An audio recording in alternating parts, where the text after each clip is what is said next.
Bienvenue sur l'Éveil motivé, la chaîne où la santé naturelle est mise à l'honneur. Aujourd'hui, nous allons plonger dans un sujet fascinant, l'ail, un aliment bien plus qu'une simple épice. En effet, l'ail est un véritable trésor pour notre santé, et des études scientifiques ont confirmé ses incroyables bienfaits. Mais attention, pour profiter pleinement de ses vertus, il faut savoir le consommer correctement. Dans cette vidéo, je vais vous révéler les 10 erreurs les plus courantes à éviter lorsque vous intégrez l'ail dans votre alimentation. Et restez bien avec moi, car je vais aussi vous montrer la manière correcte de le consommer pour maximiser ses bienfaits.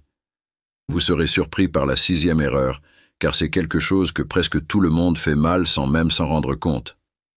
Alors, préparez-vous à découvrir des astuces simples mais puissantes pour tirer le meilleur parti de cet aliment miracle. Si vous êtes prêts, laissez un j'aime, abonnez-vous et partagez cette vidéo avec vos amis et votre famille pour qu'eux aussi puissent éviter ces erreurs courantes et profiter pleinement des bienfaits de l'ail. Allons-y. Erreur numéro 1. Cuire l'ail de manière excessive. L'allicine, l'un des principaux composés de l'ail, est très sensible à la chaleur. Si l'ail est cuit à des températures élevées pendant de longues périodes, sa concentration en allicine et autres composants bénéfiques diminue, ce qui réduit à la fois ses bienfaits pour la santé et son goût, le rendant amer. Pour tirer le meilleur parti de l'ail, il est conseillé de ne pas le faire trop cuire et de l'ajouter vers la fin de la cuisson ou dans des préparations où il est légèrement chauffé, comme des sautés rapides ou des sauces. Selon les experts, vous ne devez jamais chauffer l'ail plus de 3 minutes et toujours le cuire à feu doux, à une température maximale de 70 degrés Celsius. Si vous le faites trop cuire, vous détruisez tous les composants bénéfiques de l'ail, notamment son ingrédient phare, l'allicine. Erreur numéro 2. Consommer de l'ail à jeun. Certaines personnes pensent que manger de l'ail cru à jeun est bénéfique, mais il faut faire preuve de prudence en raison des effets indésirables potentiels. L'ail cru peut irriter l'estomac et provoquer des inconforts, notamment si vous souffrez de gastrite, d'ulcères ou de reflux gastro-œsophagien. De plus, il peut induire des nausées et des vomissements s'il est consommé en excès. L'ail peut également abaisser la pression artérielle, donc si vous le mangez à jeun ou sans autre nourriture, cela pourrait entraîner une chute soudaine de la pression, provoquant faiblesse et vertige. Enfin, l'ail cru peut causer une mauvaise haleine persistante et une odeur corporelle, surtout s'il est consommé à jeun. Je partagerai plus tard quelques astuces pour éviter la mauvaise haleine. Erreur numéro 3. Manger des gousses d'ail entières. L'une des plus grandes erreurs lorsque l'on consomme de l'ail est de le manger entier. Cela empêche la libération de l'allicine, qui est responsable de nombreux effets positifs de l'ail, comme ses propriétés antimicrobiennes et anti-inflammatoires. L'ail ne doit pas être consommé entier, il doit être écrasé avant consommation. L'allicine, le principal composé de l'ail, est activé lorsque l'ail est coupé, écrasé ou haché. Il est donc préférable de le couper ou de le broyer avant de le consommer afin d'en maximiser les bienfaits. Erreur numéro 4. Ne pas le laisser reposer après l'avoir coupé. Lorsque vous coupez ou écrasez de l'ail, ne le consommez pas immédiatement, car ces composants doivent réagir avec l'oxygène pour former l'allicine, et cette réaction nécessite un temps minimum. En conclusion, après avoir coupé l'ail, laissez-le reposer environ 5 à 10 minutes avant de le consommer, car ce laps de temps est nécessaire pour que l'allicine se forme.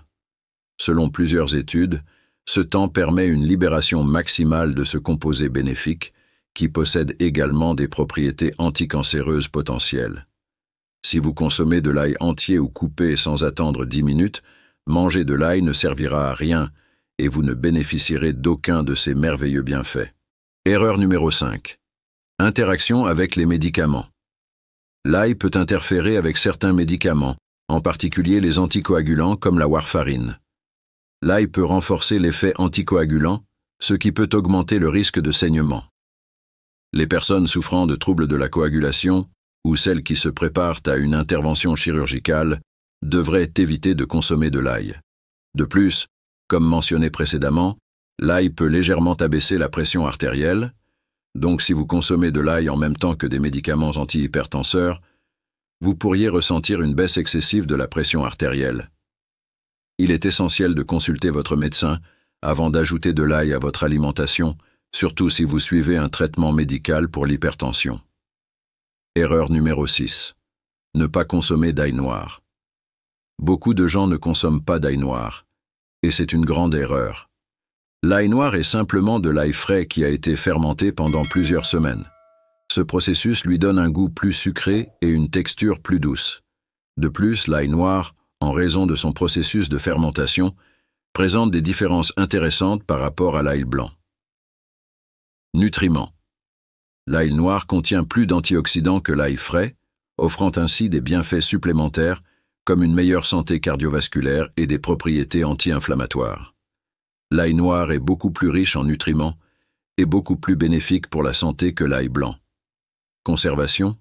La fermentation modifie la composition de l'ail, réduisant sa teneur en eau et augmentant sa résistance à la détérioration. Par conséquent, l'ail noir peut être conservé plus longtemps sans perdre en qualité. Il a généralement une durée de conservation plus longue que l'ail frais. Mauvaise haleine. Les composés soufrés de l'ail noir sont différents de ceux de l'ail blanc. Pendant la fermentation, ces composés sont modifiés, ce qui donne un goût plus doux et une odeur moins forte.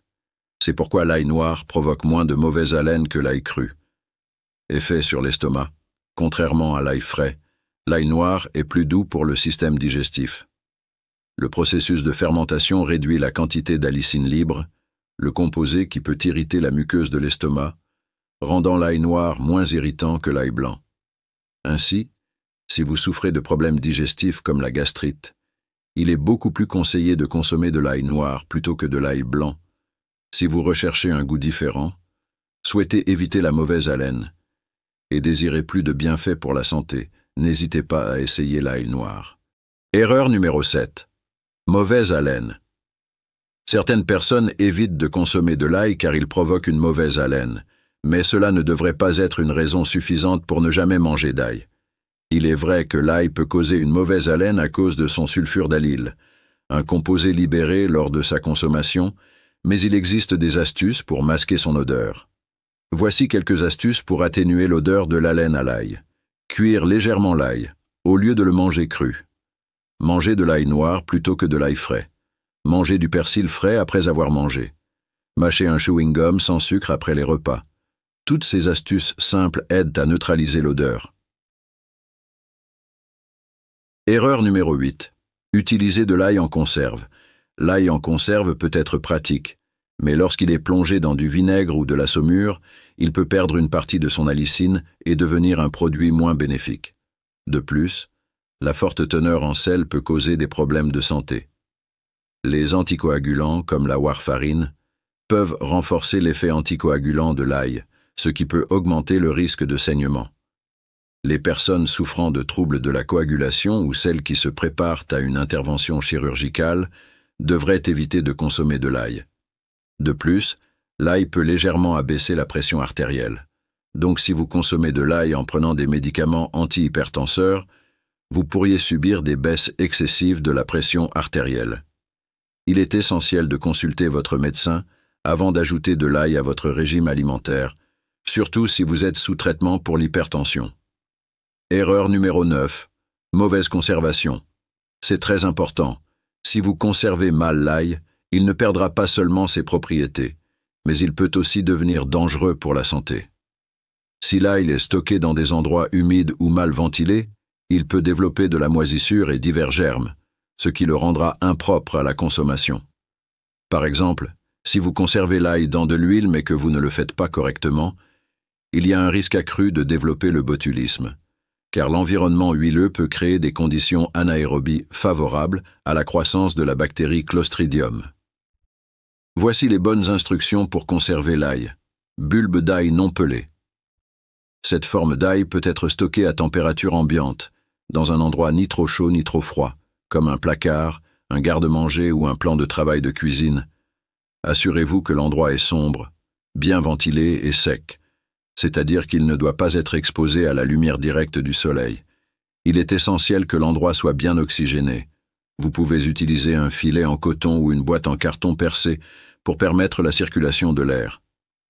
Dans les espaces sans oxygène, les germes se développent très rapidement, alors gardez l'ail à l'abri de l'humidité, car cela peut le faire pourrir ou germer rapidement. En résumé, pour maintenir la fraîcheur et les propriétés, conservez l'ail dans un endroit frais, sec et bien ventilé. Ail pelé ou coupé. Si vous avez pelé ou coupé l'ail, vous ne devez jamais le laisser à température ambiante.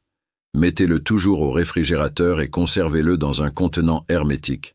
Il est important que l'ail soit dans une boîte bien scellée et qu'il ne soit pas en contact avec l'oxygène ou l'environnement du réfrigérateur. Il est recommandé de le consommer dans la semaine pour garantir fraîcheur et sécurité. Ail dans l'huile. Si vous choisissez de conserver l'ail dans de l'huile, gardez-le toujours au réfrigérateur et consommez-le dans la semaine. Vous pouvez également utiliser un acide comme le vinaigre pour acidifier le mélange et réduire la croissance des germes. Utilisez toujours des méthodes de conservation sûres et suivez les directives recommandées pour stocker l'ail. Erreur numéro 10. Achetez de l'ail prépelé. Ce type d'ail a tendance à contenir moins d'allicine et présente un risque plus élevé de contamination en raison de sa manipulation et de son stockage prolongé. De plus, l'ail pelé peut rapidement perdre ses propriétés et son goût. Il est toujours préférable d'acheter de l'ail frais et de le peler vous-même. Il est également important de laver l'ail avant de l'utiliser. Comme d'autres aliments, il peut être contaminé par de la saleté, des pesticides et des organismes nuisibles. Ne pas le laver avant utilisation peut entraîner une contamination croisée dans votre cuisine. C'est pourquoi il est essentiel de le rincer sous l'eau courante avant sa préparation, surtout s'il n'est pas biologique, pour minimiser les risques de problèmes de santé. Maintenant que nous connaissons les erreurs à éviter, voyons comment consommer l'ail de manière efficace. La consommation correcte et la dose recommandée sont de consommer 1 à 2 gousses d'ail par jour au maximum. Ne dépassez jamais cette quantité pour profiter de ses bienfaits sans en subir les effets secondaires. Hachez ou écrasez l'ail avant de le consommer pour maximiser la formation d'allicine. Laissez reposer l'ail haché pendant 10 minutes avant de le consommer. Si vous l'ajoutez à des plats cuits, incorporez-le à la fin de la cuisson et ne le chauffez jamais plus de 3 minutes. Évitez de le surchauffer.